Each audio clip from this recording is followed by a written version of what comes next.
There's some hoes in this house. I'd like to take this opportunity to say that this speech signals the movement from today as a classy event to a trashy event. But first, I want to give a quick toast to the parents of the bride and groom. How good a job did these guys do at Rosie's Surprise?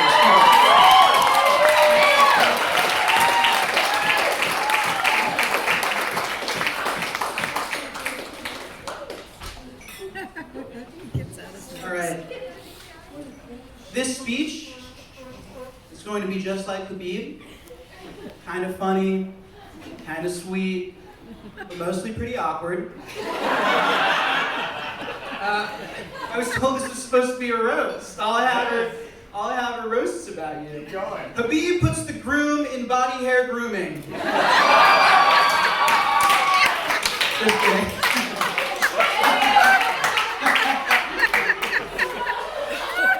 This is actually going to be very sappy.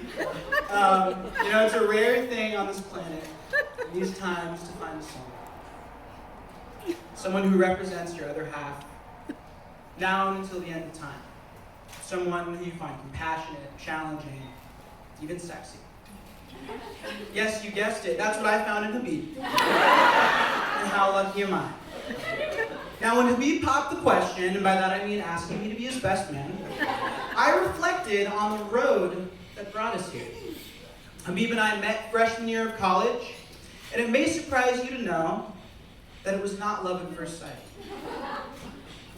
Although we had a lot in common, for example, Khabib came to Stanford from Syria during the Arab Spring by way of Boston, and I drove in traffic from LA, basically the same way. We were not immediately friends. What a shame. But like the strongest bonds, ours was forged from a moment of crisis. It was the evening of the first big college party of our young lives. Do you remember? No. Okay. That's probably true. A party called Eurotrash. Eurotrash. To dress up in adherence to the theme, I styled my hair in a mohawk, and Khabib taped a condom to his chest.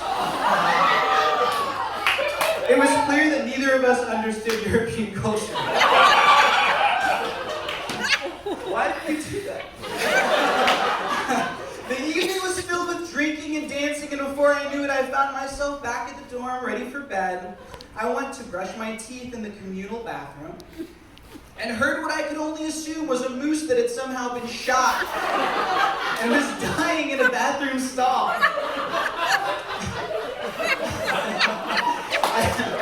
I peeked through the crack of the stall door, ignoring the risk that I could instantly become known as the Stanford stall snooper. To find our beloved Khabib involuntarily expelling the evening's drinks into the toilet. With the help of some other dorm mates, I got the door open, got the door unlocked, and made sure Khabib had the help he needed. I saved Khabib's life and indebted him to me forever. And let's not talk about the time you rescued me on my 21st birthday. Or Garrett, for that matter. Now, our friendship was forged, and it was only a few weeks after that Hannah tried his best to stay casual as he mentioned a name to me. Hannah. As he told me about her, there was a sparkle in his eye. I thought it was pink-eyed for a second, but it was a sparkle. I asked Khabib if she was really just a friend, or if he felt something more for her. He told me he wasn't sure if he could risk their friendship. But being the wingman I am, I insisted that if he felt how he felt, he wasn't going to want to spend the rest of his life wondering what could have been. After making Khabib sweat for a little while, as he should, Hannah agreed to go on a date with him. Ladies and gentlemen, you've heard it already. I am not embellishing when I tell you that Khabib and the date he planned made every man in a 5-mile radius look like absolute weenies. On a campus of only bicycles, Habib picked Hannah up in a school administration golf cart that he and I borrowed. Committed a lot of felonies.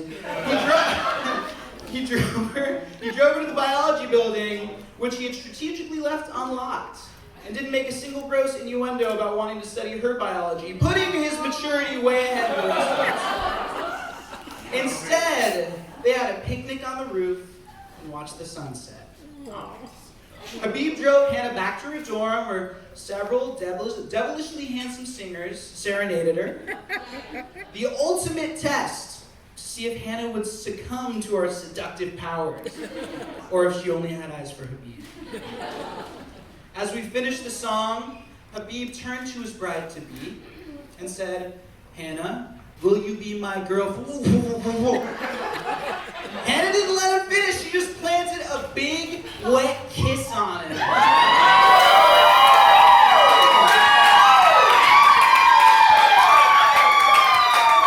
We were disgusted. We actually broke into cheers that made the moment feel like the end of a rom-com. Now, later that day, I told you something. Do you remember what I told you? I said, when you two get married, you better make me the best man. And when I give my speech, I'm taking full credit. Here we are, being ready.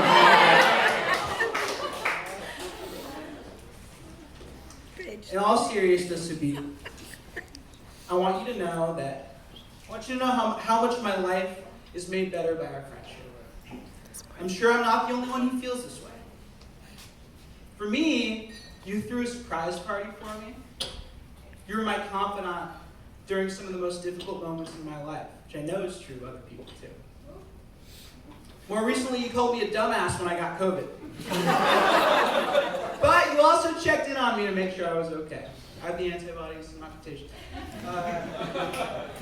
You have never made me feel like I should be anything other than who I am. You are a rare friend. More than that, you set the example for what a man should be. You are dedicating your life to saving the lives of others. You have demonstrated an extraordinary work ethic, an unparalleled humility. You treat all those around you with respect, with patience. It is the privilege of a lifetime to be your friend. Although we haven't been friends since we were in diapers, we went on trips of all kinds together. Your Alcoholics Unanimous party, getting your American citizenship. And I like to think that we will be friends long after we return to diapers. I'm so excited for you. And when you're losing your virginity tonight, remember Hannah's laughing with you, not at you.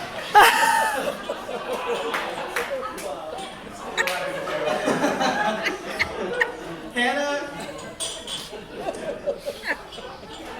of all the smart things Habib has done, marrying you tops the list. It was easy to tell from the beginning why Habib was so enchanted with you. Beyond your intelligence and your adventurousness, you have remarkable, unmatched compassion. You have a unique ability to make anyone feel important when you talk to them. When we first met, I was so taken aback at this fact that you later said to Habib, "I don't think Zach likes me."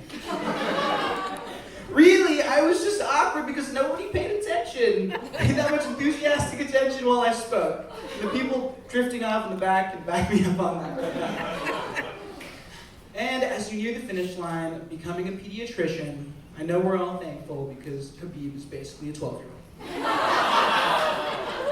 13-year-old. Hannah and Habib, to put it as simply as I can, you are two people who deserve every good thing that happens to you. You two may be the only people good enough for one another in this world. You live your lives with such selflessness and empathy, and I know I speak for everyone here when I say, thanks for hanging out with people like us anyway.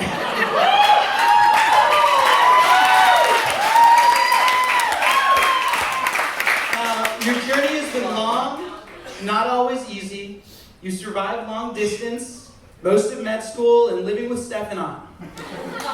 But your love persevered to the surprise of none of us. This world was lucky to have each of you individually, and the fact that two people of your caliber found love with one another is a gift to us all. Please continue setting the example for your friends who have life a little less figured out. In closing, I wanted to give you some profound advice on marriage, but me giving marriage advice would be like me giving head and neck surgery advice.